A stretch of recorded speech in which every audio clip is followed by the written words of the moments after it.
মাননীয় অতিথিবৃন্দ, মঞ্চে উপবিষ্ট অতিথিবৃন্দ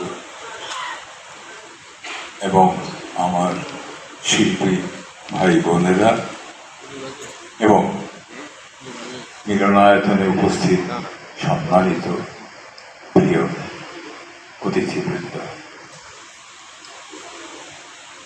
শিল্পকলা একাডেমি আমাকে এই সম্মান তথা ভালোবাসা প্রদর্শন করার জন্য তাদেরকে আমি ধন্যবাদ জানাচ্ছি। সংস্কৃতি মন্ত্রণালয়কেও ধন্যবাদ জানাচ্ছি এবং সেই সঙ্গে একটি কথা বলতে হয় যে তাদের সবার প্রশংসা বাক্যে, অকুণ্ঠ প্রশংসা বাক্যে আমি আকণ্ঠ নিমজ্জিত হয়েছি এবং কিছুটা বিব্রতও হয়েছি, এই জন্য যে আমি এতটা যোগ্য নই।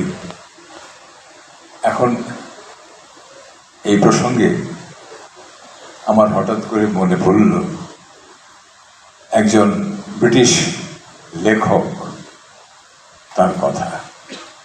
তিনি প্রায় 20 বৎসর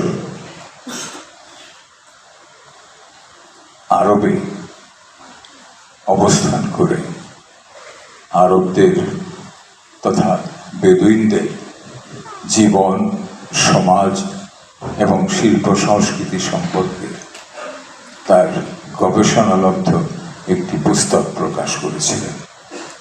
আমি অনেক দিন আগে বইটি পড়েছিলাম। সে বইটিতে এক জায়গায় তিনি বলছেন যে, এবং আপনারাও সবাই জানেন, আরবরা অত্যন্ত কবিতা প্রিয় জাতি। তো একজন কবি একবার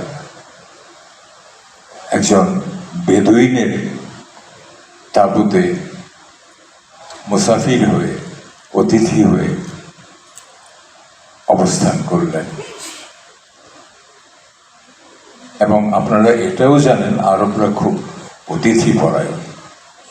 সেই বেদুইন অত্যন্ত যত্ন সহকারে সেই কবিকে আপ্যায়ন করলেন।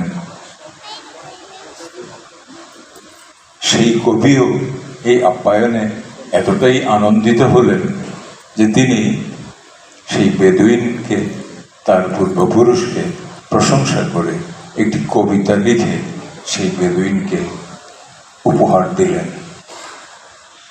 বেদুইন কবিতাটি পড়ে আনন্দে আপ্লুত হয়ে গেলেন এবং বললেন, হে কবি, তুমি তো আমার সম্পর্কে, আমার পূর্বপুরুষদের নিয়ে প্রশংসা বাক্য উচ্চারণ করে এত সুন্দর একটি কবিতা উপহার দিলে, আমি তোমাকে কি দিই?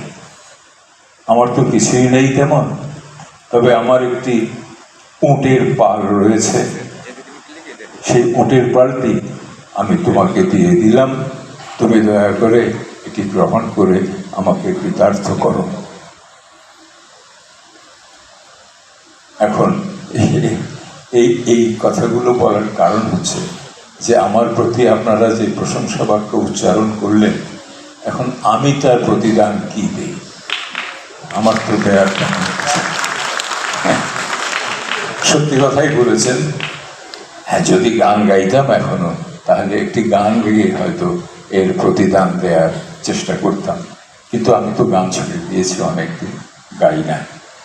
তো কাজেই আমি আপনাদের সবাইকে আমার অন্তরের অকৃত্রিম ভালোবাসাই উপহার হিসাবে দিলাম। আপনারা গ্রহণ করে আমাকে কৃতার্থ করুন। পরিশেষে শিল্পকলা একাডেমিকে, সংস্কৃতি বিষয়ক মন্ত্রণালয়কে আবারও ধন্যবাদ জানাচ্ছি, কৃতজ্ঞতা জানাচ্ছি। আজকে আমাকে উপলক্ষ করে তারা এখানে উপস্থিত হয়েছে। আপনারা যারা মঞ্চে আমাকে ভালোবাসা জানাতে উপস্থিত হয়েছে, তাদের সবার কাছে আমি কৃতজ্ঞ। আপনারা ভালো থাকুন এবং সর্বশেষে আরেকটি কথা, বলতে বড় ইচ্ছা হচ্ছে। এখন তো বয়স হয়েছে, অকপটে কিছু সত্যি কথা বলে ফেলি। চলুন আমরা সবাই দেশটাকে ভালোবাসি, আমরা সবাই ভালোবাসি, আরো বেশি ভালোবাসি। একটু চিন্তা ভাবনা করি দেশটাকে নিয়ে।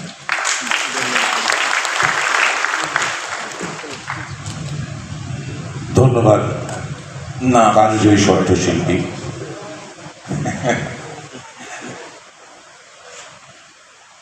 এই দেশটা, এটা বলছি, বলতে বলতে আমি ইমোশনাল হয়ে যাচ্ছি। তার কারণ আমি বিশ্বাস করি এবং আমি নিশ্চিত যে বাংলাদেশের মতো এমন একটি দেশ সারা পৃথিবীতে নেই। আমি পৃথিবীর বহু দেশ ঘুরেছি, দেখেছি, কিন্তু এমন একটি সুজলা সুফলা শস্য শ্যামলা, এমন একটি সোনার মাটির দেশ, এমন একটি চমৎকার সহনশীল আবহাওয়ার দেশ পৃথিবীর আর কোথাও কি আছে? আপনারা বলতে পারেন? কেউ আমাকে বলুন। নেই, পৃথিবীর কোথাও নেই। তা আমাদের কিসের অভাব? একটা জিনিসের অভাব আছে। আমরা মানুষগুলো যারা এই দেশে বসবাস করি, এই দেশে জন্ম নিয়ে ধন্য হয়েছি, তারা দেশটার কথা কি খুব চিন্তা করি? আমরা চিন্তা করার সময় এসেছে। এই দেশকে আমরা আমাদের ভারে যেন আর ভারাক্রান্ত না করি, এটা আমাদের অবশ্যই করতে হবে। এবং যদি আমরা একটু চিন্তা ভাবনা করি দেশটা সম্পর্কে, দেশের ভালো সম্পর্কে, 65,000 বর্গ মাইলে আমরা 20 কোটি লোক বাঁচার জন্য যুদ্ধ করছি, সংগ্রাম করছি। এসব জিনিস আমাদের চিন্তা করতে হবে। কথাগুলো হয়তো অপ্রিয়, কিন্তু সত্য কথা। সবাই আপনারা চিন্তা করবেন এই নিয়ে এবং নিজ নিজ অবস্থান থেকে এর বাস্তবায়নের চেষ্টা করবেন। সবাই আপনারা ভালো থাকুন, সবার মঙ্গল হোক, সবার আগে আমাদের দেশ, এটা কল্পনা করুন, এটা ভালোবাসুন এই দেশ। আমার অত্যন্ত ইমোশনালি আমি কথাগুলো বলছি, এটা কোনো বক্তৃতা নয়, এটা আমার অন্তরের কথা, আমি এটা বিশ্বাস করি। ধন্যবাদ সবাইকে। যারা যন্ত্রসঙ্গীতের সহযোগিতা করবেন তাদের সকলকে আমি অনুরোধ করছি মঞ্চে উপস্থিত হওয়ার জন্য। শিল্পী সৈয়দ আব্দুল হাদী নিজ হাতে তাদেরকে আজকের অনুষ্ঠানের স্মারক প্রদান করবেন এবং গ্রহণকারী শিল্পী, যন্ত্রশিল্পী এবং অনুষ্ঠান সঞ্চালনাকারী সবাই সহ আমরা একটি আনুষ্ঠানিক ফটো সেশন করব।